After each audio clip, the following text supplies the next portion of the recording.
The alien girl had always found her species' way of life frustratingly predictable. Communication among her kind was flawless, devoid of misunderstandings or interruptions. It was instantaneous, a sterile exchange of thoughts and information devoid of emotions or unnecessary embellishments. Efficiency was their pride, but to her, it was dull, an endless cycle of monotony. She craved something more, though she didn't know what until she intercepted her first human transmission. The broadcast had been a mistake, of course. Humans, primitive as they were, had no idea their digital signals had traveled far beyond their planet's atmosphere. It was an innocuous video conference, a routine meeting by Earth standards. The alien girl was about to disregard it, lumping it in with the usual noise, when something peculiar caught her attention. There was chaos. Utter, delightful chaos. One human spoke over another, voices clashing awkwardly in a way that would be unimaginable among her people. Another human was visibly distracted, staring off into the distance, while someone else rambled on. One made a joke that fell flat, followed by a moment of silence, so uncomfortable she physically recoiled.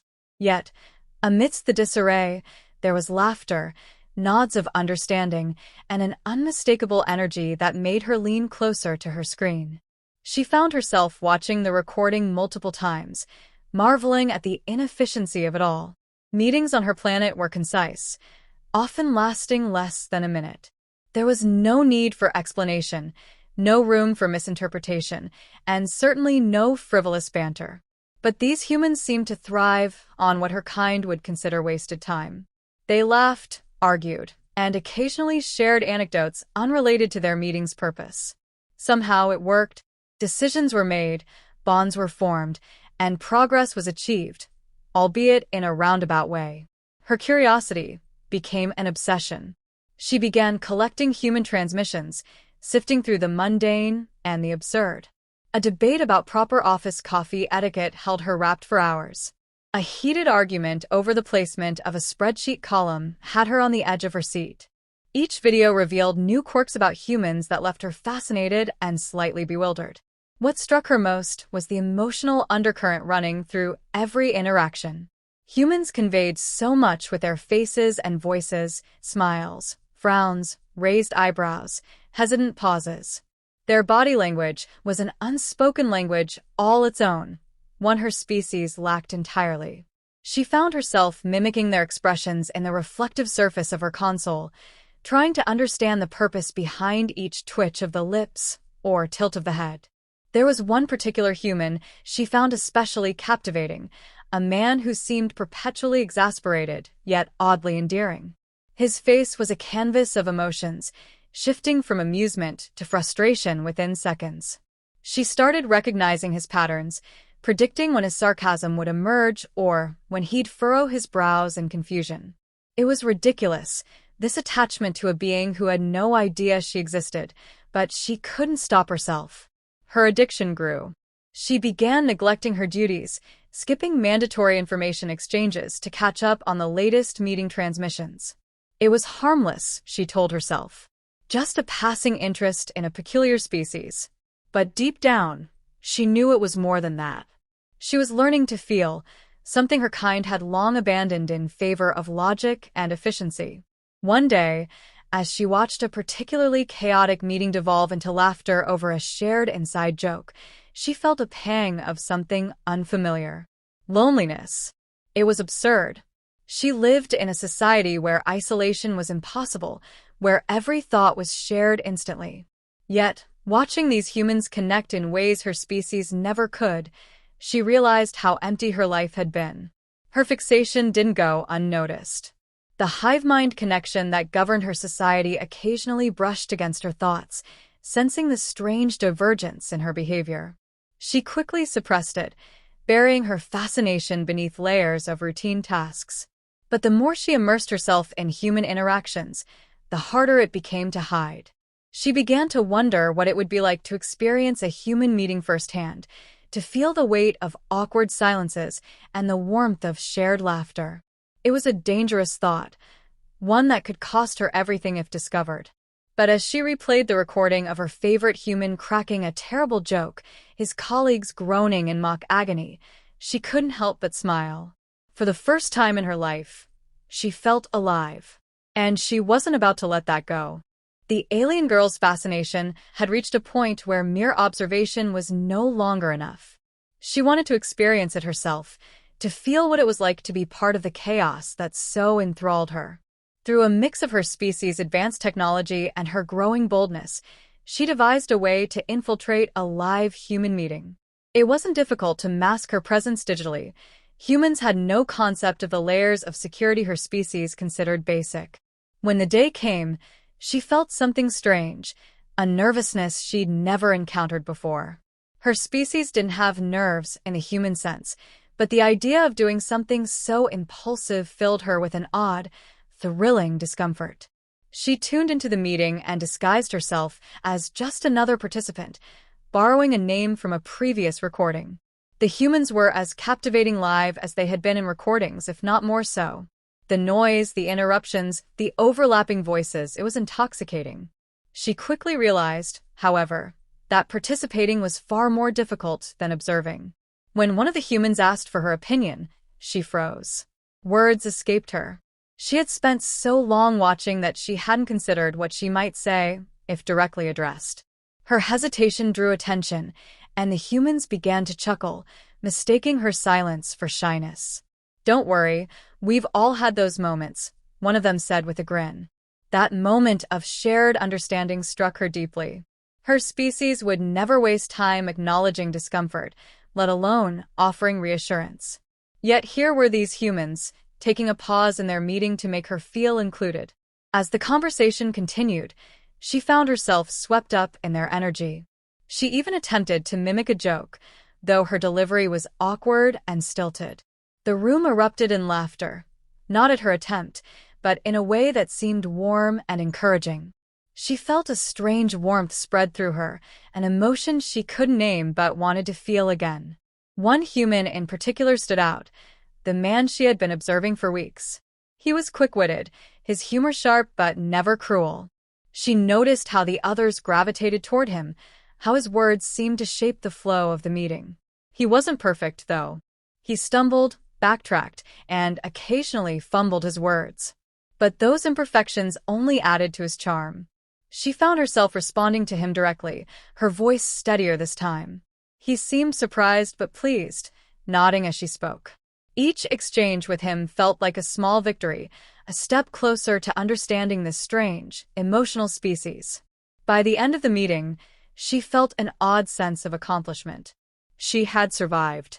More than that, she had been part of something. For all its inefficiencies, the meeting had a rhythm, a purpose. Decisions were made, relationships strengthened, and she had played a role in it, however small. But as the humans said their goodbyes and logged off, a pang of sadness struck her. This was temporary. She couldn't linger in their world without risking exposure. Worse, her addiction was beginning to show. Back on her planet, she had started slipping.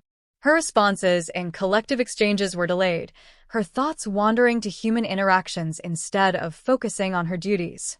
Her society's monitoring systems had flagged her for irregular behavior, and she knew it was only a matter of time before they confronted her. Yet, even as the weight of her choices loomed over her, she couldn't bring herself to stop. The humans were chaotic, inefficient, and maddeningly emotional. But they were also vibrant, connected, and alive in a way her kind could never be. And as she stared at the blank screen in front of her, she knew one thing for certain. She would do anything to feel that alive again. The confrontation she had been dreading finally arrived. Her superiors summoned her for an urgent collective exchange, their thoughts probing hers with unnerving precision. The collective rarely demanded direct involvement unless there was cause for alarm. She knew she had given them plenty.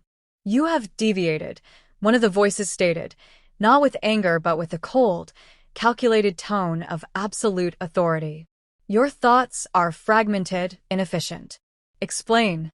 She tried to suppress her emotions, knowing they would sense any instability. "I have been exploring new methods of observation," she said, keeping her response as neutral as possible. These methods are unrelated to your assignments, another voice interjected. We have detected repeated engagements with primitive transmissions. Irrelevant. Wasteful. Explain further.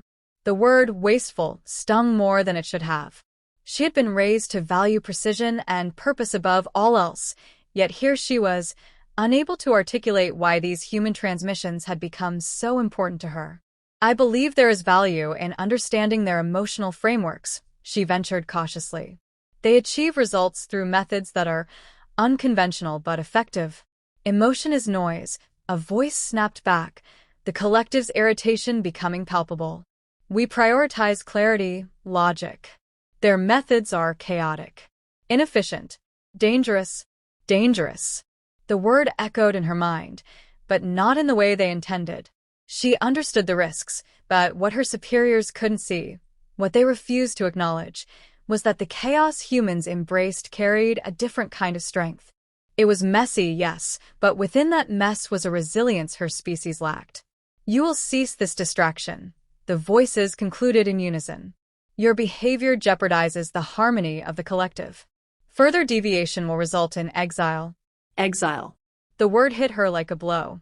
To be cut off from the collective was to lose everything: identity, purpose, connection. Her species didn't have individuals in the human sense. They were a unified network of thought, a single entity composed of countless minds. Without that, she would be nothing. But as she returned to her station, their words weighing heavily on her, she couldn't shake the memory of the human meeting. The way they had laughed, stumbled, and found joy in their imperfections. The way they had included her, even when she faltered. Her favorite human, the one whose sarcasm and wit had first drawn her in, was hosting another meeting later that day. She knew the risks, but the pull was irresistible. She needed to see him again, to experience that energy one more time. When she logged in, she felt an immediate rush of relief. The humans greeted her warmly, as though she belonged. Her favorite human even made a joke about her quiet wisdom, eliciting a round of laughter that made her chest tighten with a strange, aching warmth. But the meeting was different this time. The human noticed something in her responses, or rather, in what she didn't say. His sharp mind caught the subtle oddities in her phrasing, the moments where she hesitated too long or answered too precisely. "Hey," he said, his tone shifting to something softer, more serious. "Are you okay? You seem distant today." Her instinct screamed at her to deflect, to retreat before he uncovered the truth. But the concern in his voice, the genuine care, disarmed her. For a moment, she considered telling him everything, who she was, where she came from, why she had been drawn to them. Instead, she offered a small, awkward smile and said, "I am learning." It wasn't a lie, but it wasn't the whole truth either. The human nodded, his expression thoughtful, but not pressing further. It was enough to make her wonder if humans were capable of sensing things beyond what their primitive technology allowed.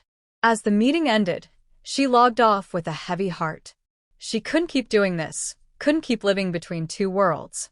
Her addiction to human interaction was growing stronger, and with it, the risks. But the thought of losing it, of losing them, was unbearable. Her species had given her an ultimatum.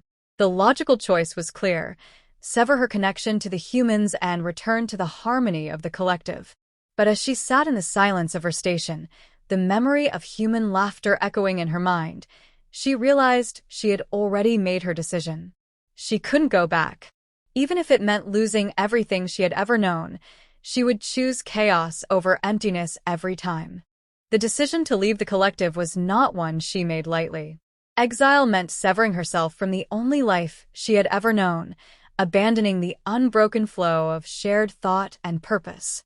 It would mean solitude, vulnerability, and uncertainty. But it would also mean freedom. Freedom to explore the chaos and beauty she had found in humanity. She knew the process well. Exiles were rare, but not unheard of. The collective's connection would be stripped from her, and with it, her ability to access the shared knowledge of her species. Her thoughts would become her own, separate and incomplete. It was a fate most considered worse than death. As the severance began, She felt the loss immediately. The collective's presence, always humming in the back of her mind, vanished, leaving an unbearable silence in its place. She was alone for the first time in her existence. Her chest tightened, and for a moment, she doubted her choice. But then she remembered the humans, their laughter, their voices, the way they lived so fully despite their imperfections. Her plan was simple. She would travel to Earth, disguising herself as one of them. It wasn't difficult. Her species' technology allowed her to mimic their appearance with precision. The real challenge would be blending in, understanding their customs and behaviors well enough to avoid suspicion. She arrived on Earth during the night, her ship cloaked and hidden far from human eyes. The city she chose was bustling and chaotic, a perfect reflection of everything she had come to admire about humans. She quickly adopted a human identity, integrating herself into their systems with ease. It wasn't long before she found a job, a low-level position in a company that frequently held the kind of meetings she had come to love. Her first in-person meeting was overwhelming. The humans she had observed through screens were even more vibrant and unpredictable up close. Their voices filled the room, overlapping and clashing in a way that made her head spin. She struggled to keep up, her responses delayed and awkward.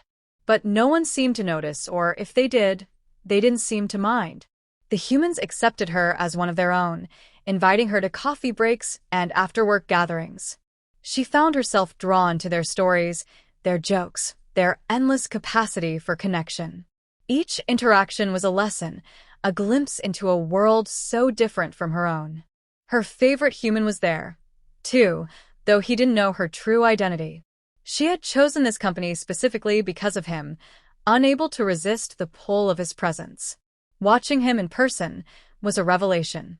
His expressions were even more dynamic, his voice carrying a warmth and wit that made her chest ache. One day, during a particularly heated discussion, he turned to her for input. She hesitated, the weight of her secret pressing down on her. But then she remembered why she had come, to embrace the chaos, to live as they did. "I think," she said, her voice steadier than she expected, "that we're looking at this from the wrong angle." The room fell silent as they considered her words. Then her favorite human nodded, a slow smile spreading across his face. "You might be onto something," he said. The meeting continued, her suggestions sparking a new line of discussion. For the first time, she felt like she truly belonged. She wasn't just observing anymore, she was part of the chaos, contributing to it in her own way. As the weeks passed, she settled into her new life. The silence left by the collective was still there, a dull ache that never fully went away. But it was filled now with something new, human voices, human laughter, human connection. She knew she couldn't hide forever. Sooner or later, someone would notice the small inconsistencies in her behavior, the moments when she didn't quite fit in. But for now, she was content. She had chosen chaos over emptiness, and she didn't regret it for a second.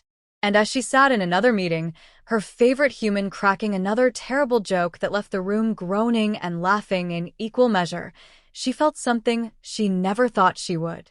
Happiness.